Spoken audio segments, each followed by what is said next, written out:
Saxon Course 2, Lesson 55 is on average and rate problems with multiple steps. So the first one says the average of three numbers is 17. What is their sum? Well, we're not told what their numbers are, only what their average is.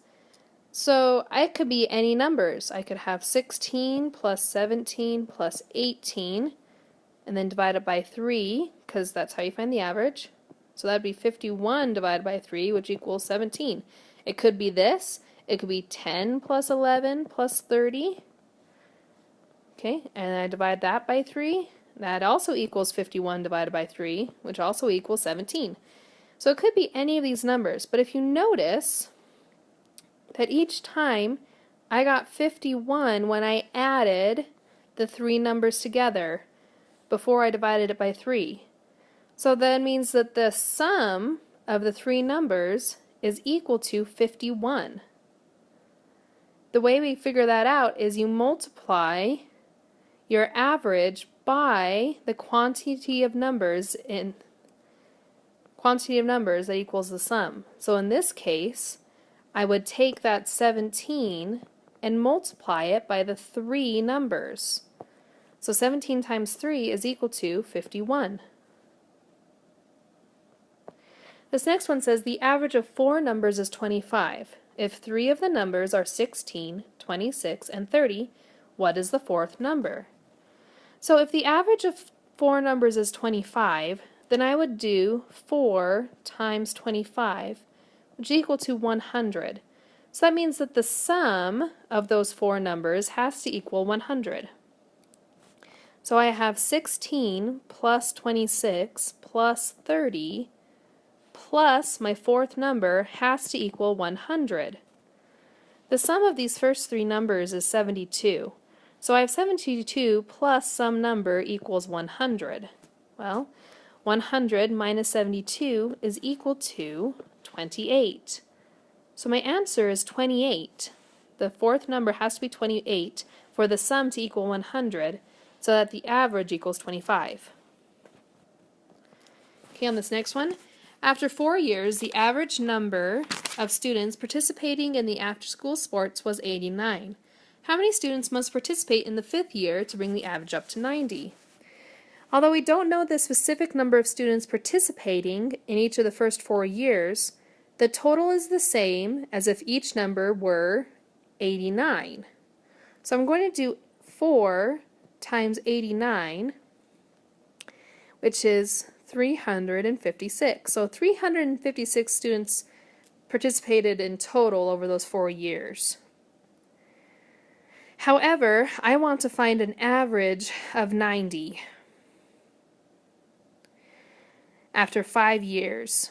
So that means that the total would have to be 5 times 90, which equals 450. I have to have at least 450 students total to get an average of 90. So that fifth year, I need an extra amount of students. So I'm going to do 450 minus 356 to figure out how many more students I need to add to this group. So 450 minus 356 equals 94 students.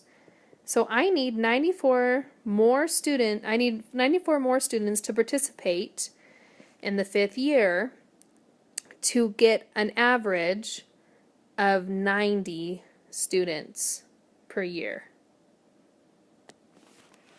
Okay.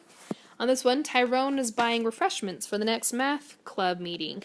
Brand A cranberry juice is on sale at $3.20 for a 64 fluid ounce bottle. Brand B costs $1.19 for a 17 fluid ounce bottle. Which brand is better to buy? So I need to break this up into similar parts. First, I need to figure out the unit price for brand A. Unit price is how much it costs for 1 ounce instead of 64.